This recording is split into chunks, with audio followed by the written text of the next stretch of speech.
네, 어제 저는 이곳에서 하루를 보냈고요. 오늘 벨기에 쪽으로 이동해야 되기 때문에 빠르게 철수를 했습니다.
네, 여기는 벨기에 브뤼셀에 있는 벨기에 자유대학입니다. 지금 여기 보이는 이 건물은 솔베이 협회 연구소 건물입니다.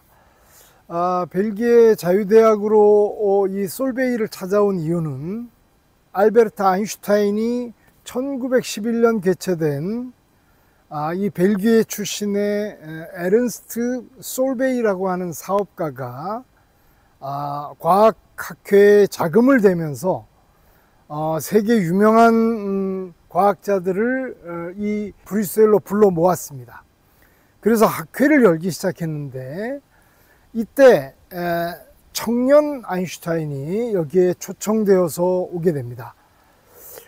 이 솔베이 학회에 참가했다는 것은 이미 세계 최고의 과학자 반열에 올라선 것을 의미합니다. 1911년이면 1905년에 기적의 해를 보낸 뒤 6년이 지난 프라하의 독일대학의 교수로 재직 중일 때입니다. 벨기에 브뤼셀에서 열린 이 솔베이 학회는 학회 개최 장소는 여러 곳으로 호텔이나 이렇게 옮겨가면서 개최되었는데 우리가 주목할 회의는 제5회 솔베이 학회부터입니다. 1927년에 제5차 솔베이 학회가 열렸는데 이 자리에 찾아온 두 거목 중에 한 분은 덴마크 출신의 양자역학을 주도하던 닐스 보어와 그리고 이 확률론에 대해서 비판에 맞지 않던 당대 최고의 물리학자 알베르트 아인슈타인이 참석해서 최초의 논쟁이 시작되게 됩니다. 자, 일반 상대론을 만든 알베르트 아인슈타인, 일반 상대론은 우주와 같은 커다란 세계, 우리가 거시적 세계에서 물질과 에너지 관계를 연속적으로 잘 기술해냅니다. 그런데 문제는 아주 작은 세계, 원자와 혹은 원자 내부에 들어있는 전자의 세계로 들여다보면 그 물질의 위치도 불분명할 뿐만 아니라 그 에너지 값도 띄엄띄엄하고 매우 불연속하게 측정된다는 것이 알려졌습니다.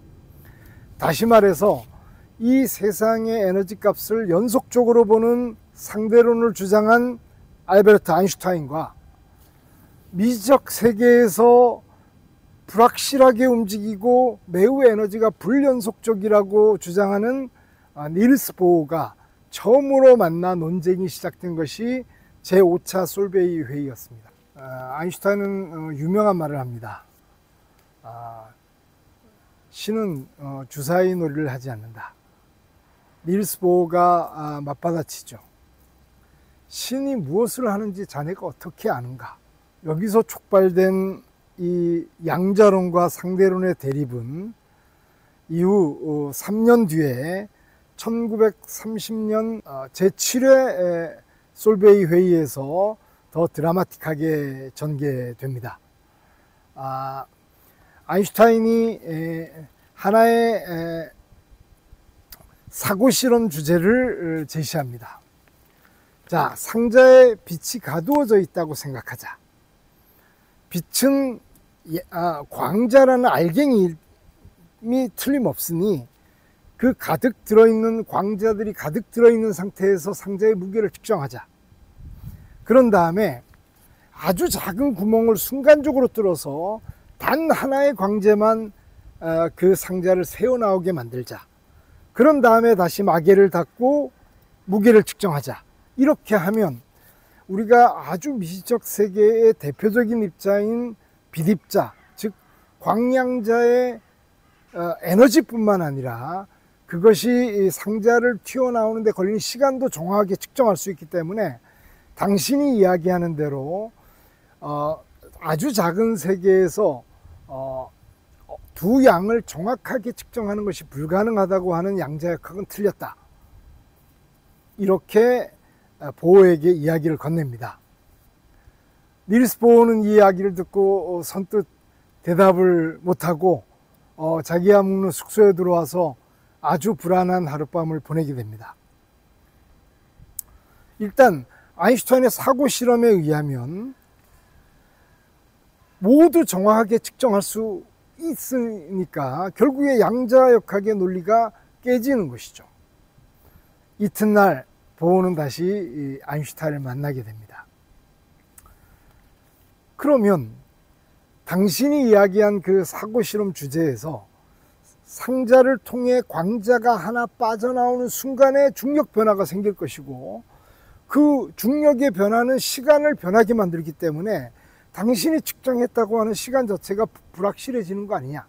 당신의 상대론에 의하면 중력 변화가 시간에 영향을 미치기 때문에 그 변화가 생길 것이기 때문에 궁극적으로 당신이 주장한 대로 두 양을 정확하게 측정해낼 수 있다는 것이 모순이다. 이렇게 되받아치게 됩니다. 이 둘의 대립은 이 1930년 회의에서조차 결론이 나지 않고 아인슈타인이 죽을 때까지 이 둘의 대립은 거듭됩니다. 1925년 봄 닐스 보어의 코펜하겐 학파의 일원이었던 25세 하이젠베르크가 알레르기 질환 때문에 외딴 섬으로 가서 회복 중이었는데 그곳에서 대단한 일 하나를 해내게 됩니다. 일단 닐스 보어가 생각한 전자가 도는 궤도 따위를 다 버리자. 그리고 당시 측정된 전자의 전이 과정에서 나오는 빛의 스펙트럼 값을 대입해서 어떤 규칙성이 있는지 일일이 계산해 보자. 그런데 일반적인 대수학을 쓰면 계산이 너무 복잡하기 때문에 행렬수학이라는 수학적 장치를 도입해서 계산을 해보자. 그리고 나서 하나의 추론을 발견하게 됩니다. 에너지와 시간, 운동량과 위치, 즉 우리가 측정하고자 하는 두 양을 동시에 정확하게 측정할 수가 없게 자연히 디자인이 되어 있다. 하나를 정확하게 측정하려고 하면 할수록 그 다른 하나는 훨씬 더 불확실해지고 불투명해지게 된다. 즉 이것을 가리켜 우리는 불확정성의 원리라고 합니다. 자연은 근본적으로 우리가 얻고자 하는 두 양을 동시에 정확하게 측정하는 것을 허용하지 않는다. 이것이 불확정성의 원리입니다. 다시 말해서 아주 작은 미시적 세계에서는 우리가 고전적인 원인이 있으면 결과가 있고 그 결과에 따른 분석으로 미래를 예측 가능하다는 이런 논리는 전혀 통하지 않는다 하는 것을 밝히게 되는 것이죠. 알베르트 아인슈타인은 이 점이 매우 못마땅했습니다.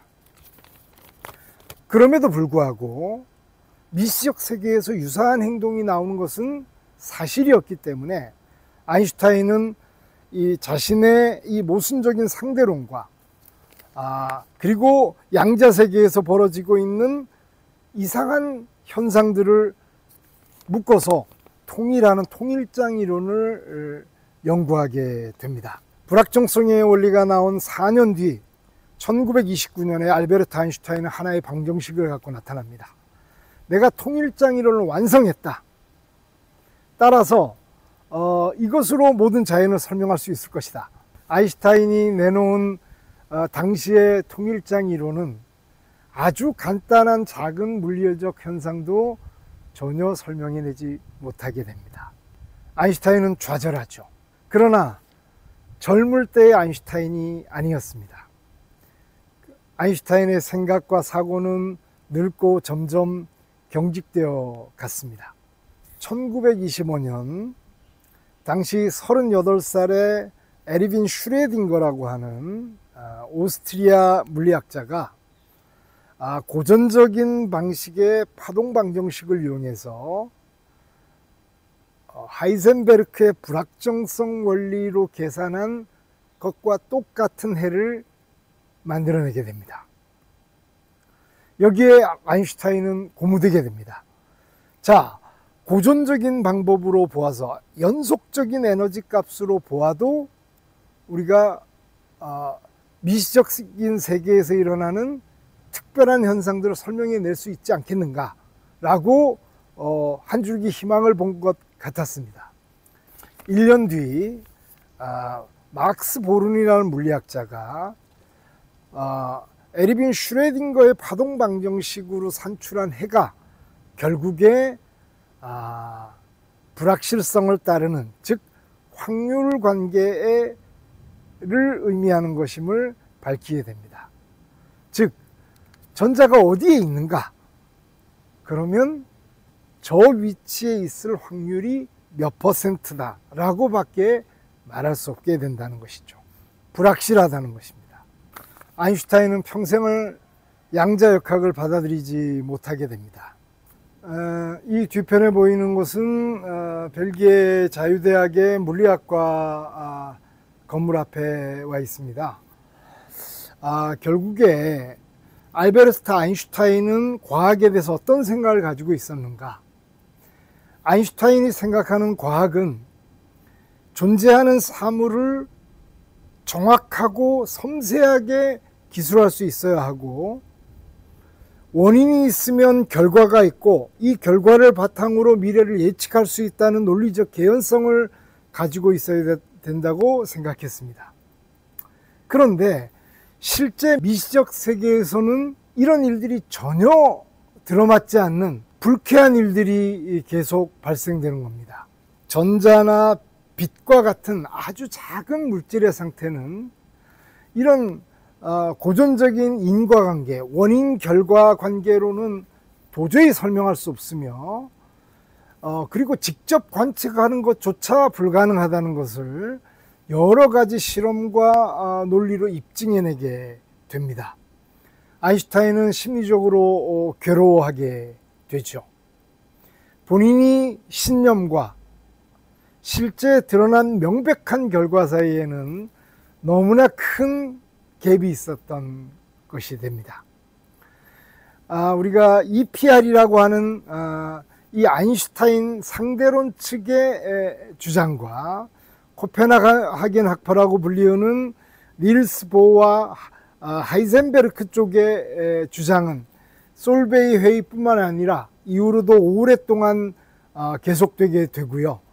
놀랍게도 양자역학을 주장하는 사람들의 논리가 속속 입증되게 됩니다. 미시적인 세계, 즉 양자와 같이 매우 작은 세계에서 벌어지는 행동은 인과관계는 존재하지 않고 단지 수와 통계, 그리고 그것이 발견될 확률 정도만 우리가 알 수 있을 뿐이다. 결과적으로는 아인슈타인의 EPR 측과 닐스 보어가 주도하는 코펜하겐 학파 쪽의 이러한 대립은 현재까지에서는 이 코펜하겐 학파의 주장이 승리하는 듯 보이게 됩니다. 알베르트 아인슈타인은 이 둘의 모순적인 두 학문을 통합하고자 하는 통일장 이론에 대한 연구를 시작했지만 결국에 완성하지 못했습니다. 그러나 오늘날에 와서는 희미한 실마리가 다시 보이게 됩니다. 그것이 바로 우리가 초근 이론, 끈 이론으로 불리우는 것인데, 아인슈타인의 상대론과 코펜하겐 학파가 주장하는 양자역학 사이에 희미한 실마리 같은 길이 연결되어 가고 있습니다. 물질을 어떤 끈과 차원의 흔들림으로 표현하는 이 놀라운 아이디어는 이 둘을 결합하고자 애썼던 아인슈타인의 통일장 이론을 어쩌면 수십 년 이내에 그 꿈이 실현될 수 있을지도 모르겠습니다.